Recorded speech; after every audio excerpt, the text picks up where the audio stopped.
नमस्कार दोस्तों, स्वागत है आप सभी का आपके channel education for better tomorrow में। और आज हम आप लोगों को बताने जा रहे हैं बीएससी नर्सिंग का सिलेबस क्या है। 4 साल का ये कोर्स है, जिसके बारे में हमने कोर्स के डिटेल जानकारी अपने प्रीवियस वीडियो में दिया था, जिसका लिंक हम डिस्क्रिप्शन बॉक्स में आप लोगों को देंगे। और जिसमें हम बताए हैं कि बीएससी करने के बाद आप कौन कौन सा जॉब कर सकते हैं, क्या सैलरी होगी, और क्या बीएससी नर्सिंग कोर्स करने के लिए एलिजिबिलिटी चाहिए, यानी योग्यता क्या क्या चाहिए इस कोर्स को करने के लिए। इन सब के बारे में हमने पिछले 2 वीडियो में जानकारी दी है, जिसका लिंक हम आपको डिस्क्रिप्शन बॉक्स में प्रोवाइड करेंगे। तो चलिए आज स्टार्ट करते हैं। बीएससी नर्सिंग का सिलेबस क्या है। टोटल ये प्रोग्राम जो है 4 साल का होता है, 4 ईयर कोर्स है।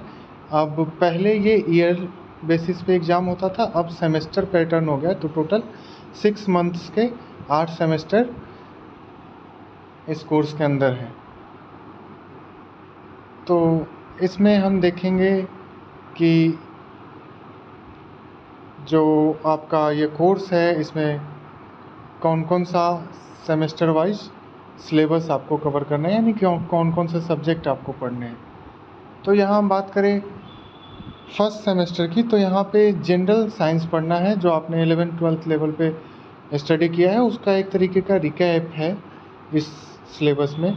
उसके बाद क्युमुलेटिव इंग्लिश है, जो बेसिक इंग्लिश की जानकारी आपको चाहिए, ये भी 11th और 12th लेवल तक का ही है।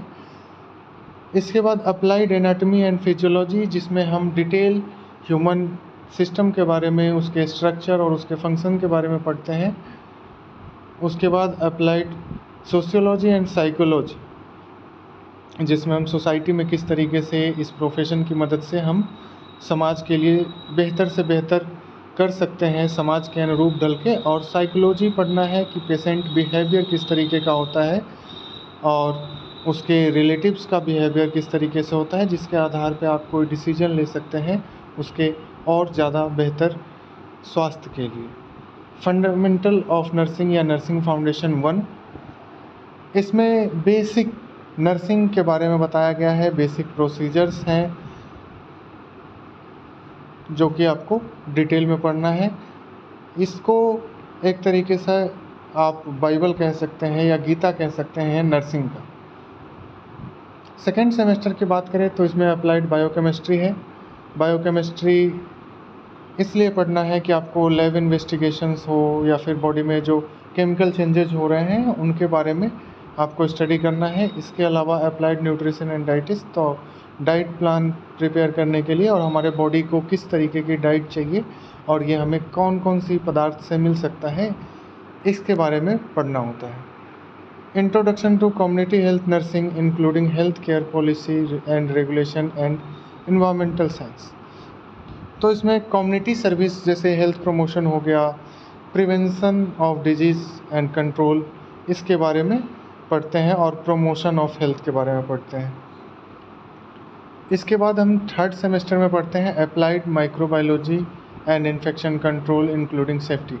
तो माइक्रोबायोलॉजी और इन्फेक्शन कंट्रोल इसलिए पढ़ते हैं कि अगर मान लीजिए हॉस्पिटल में कोई स्टाफ आया, वो ठीक होने के लिए आता है, उसको आप वहाँ पे इन्फेक्शन दे करके ना भेजें, यानी कि वो जिस चीज़ के लिए आया है उससे ठीक हो और उसको एक्स्ट्रा कोई और इन्फेक्शन या किसी और प्रकार का डिजीज़ ना हो जाए।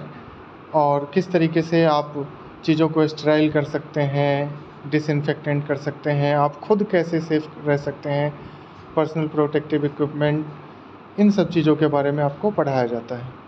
और किस तरीके से बायोमेडिकल वेस्ट को डिस्कार्ड करना है और प्रोसेसिंग बताया जाता है। फिर आता है थर्ड सेमेस्टर में फार्माकोलॉजी 1, तो बेसिक आपको इसमें मेडिसिन किस तरीके से काम करता है, कब कब उसको यूज़ कर सकते हैं, किस किस कंडीशन में उसको नहीं देना है, इनके बारे में पढ़ना है।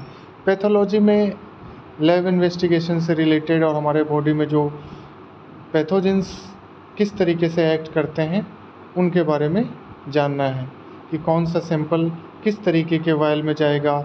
हमें अगर किसी चीज़ का इन्वेस्टिगेशन करना है तो उसके लिए हम सैंपल क्या लेंगे, ब्लड लेंगे, यूरिन लेंगे, स्वैब लेंगे, इन सब की जानकारी आपको इस सब्जेक्ट में दी जाएगी। इसके बाद एडल्ट हेल्थ यानी कि मेडिकल सर्जिकल नर्सिंग 1 पढ़ना है, विथ इंटीग्रेटेड पैथोफिजियोलॉजी। तो किस तरीके से कोई बीमारी की शुरुआत होती है, किस तरीके से उस बीमारी को प्रोसेस किया जाता है ठीक करने के लिए, इसके बारे में हम बताएंगे इस सिलेबस में। इसके बाद professionalism, professional and values ethics including bioethics. तो इसमें आपको नर्सिंग प्रोफेशन में नियम और कानून के बारे में कि आप जो प्रोसीजर है, जो गवर्नमेंट का रेगुलेशन है, उसको किस तरीके से फॉलो करना है, क्या क्या रेगुलेशंस हैं, उन सभी चीज़ों के बारे में पढ़ाया जाता है कि पेशेंट के मोरल, इकोनॉमिकल और इमोशनल लेवल को आप अंडरस्टैंड करके और नैतिकता के साथ काम कर सके इस प्रोफेशन में। इसके बाद हमारा 4th सेमेस्टर आता है जिसमें फार्माकोलॉजी 2 जो रिमेनिंग पार्ट है फार्माकोलॉजी 1 का, जो 3rd सेमेस्टर में पढ़ना था। तो इसमें भी मेडिसिन के बारे में पढ़ेंगे, पैथोलॉजी 2nd है, जेनेटिक्स के बारे। तो जेनेटिक्स इसमें बेसिक जेनेटिक्स है, 12 से थोड़ा सा एडवांस है। और एडल्ट हेल्थ यानी कि मेडिकल सर्जिकल नर्सिंग जिसको बोलेंगे, तो ये 2nd पार्ट आप इसमें पढ़ेंगे, including geriatric and integrated pathology. तो इसमें आप डिजीज़ के बारे में पढ़ेंगे, हमारे बॉडी के हर एक सिस्टम से रिलेटेड जो डिजीज़ कंडीशन है, जैसे नर्वस सिस्टम में क्या डिजीज़ है, कार्डियक सिस्टम से रिलेटेड, डाइजेस्टिव सिस्टम से रिलेटेड, और हर एक सिस्टम का जो डिजीज़ है वो मेडिकल सर्जिकल 1 और 2 में पढ़ना है। इसमें ओल्ड एज केयर किस तरीके से होता है, तो उसको जीरियाट्रिक नर्सिंग में पढ़ना है कि ओल्ड एज में किन किन तरीक़ों का स्वास्थ्य संबंधी समस्या हो सकता है, उसको कैसे डील करना है, उसको किस तरीके से अप्रोच करके ठीक करना है। उसके बाद आपका 4th सेमेस्टर में सब्जेक्ट है एजुकेशनल टेक्नोलॉजी और नर्सिंग एजुकेशन। तो ये कोर्स की टीचिंग किस तरीके से होगा, नर्सिंग का कैरिकुलम किस तरीके से होना चाहिए, और क्या क्या इसमें टीचिंग पॉइंट ऑफ व्यू से होना चाहिए। जैसे बीएड में बेसिकली पढ़ाया जाता है टीचिंग के बारे में, तो टीचिंग मेथड्स इसमें आपको समझाया जाएगा कि किस डिफरेंट मेथड्स का यूज किया जाता है टीचिंग में, और उसको किस तरीके से इम्प्लीमेंट किया जाता है क्लासरूम के अंदर और क्लासरूम के बाहर, क्लिनिकल एरियाज़ में भी और फील्ड विजिट्स पे भी। अब 5th सेमेस्टर में चाइल्ड हेल्थ नर्सिंग 1 यानी कि पीडियाट्रिक जिसको बोलते हैं, तो छोटे बच्चों में होने वाली बीमारी और उसको किस तरीके से ठीक किया जाता है। मेंटल हेल्थ नर्सिंग 1 पढ़ेंगे यानी कि साइकेट्रिक जिसको बोलते हैं, तो मेंटल स्टेटस के बारे में आप पढ़ेंगे कि किस तरीके से किसी इंसान का काउंसलिंग किया जाता है, उसका मेंटल स्टेटस एग्जामिनेशन किया जाता है और उसको ठीक किया जाता है। Different type of mental disease यानी साइकेट्रिक डिजीज़ आप पढ़ेंगे इसमें। नर्सिंग मैनेजमेंट एंड लीडरशिप, तो किस तरीके से एक नर्सिंग कॉलेज चलाया जाता है, किस तरीके से एक हॉस्पिटल का एडमिनिस्ट्रेशन होता है, किस तरीके से हॉस्पिटल की संरचना होती है, कौन सा वार्ड किस जगह पे होना चाहिए, वहाँ से बगल में कौन सा वार्ड हो, इन सब के बारे में, और सिलेबस और कैरिकुलम किस तरीके से डिज़ाइन हो, इसके बारे में पढ़ते हैं। नर्सिंग रिसर्च एंड स्टैटिस्टिक्स, ये भी 5th सेमेस्टर में पढ़ना है। तो इसमें आप नर्सिंग डाटा यानी कि एडमिनिस्ट्रेशन के तौर पे जब आप सीनियर पोस्ट पे जाएंगे नर्सिंग कोर्स करने के बाद, जैसे सुपरिटेंडेंट, नर्सिंग सुपरिटेंडेंट का पोस्ट होता है, तो उन सब पे आपको इस डाटा के हिसाब से काम करना होगा। या इन्फेक्शन कंट्रोल नर्स है तो आपको डेटा एनालिसिस करना होगा। तो इसमें बेसिक मैथमेटिकल अप्रोच जैसे कि mean, median, mode, standard deviation, correlation, इन सब के बारे में जानकारी चाहिए। एक बेसिक रिसर्च किस तरीके से होता है उसके बारे में आपको पढ़ाया जाएगा।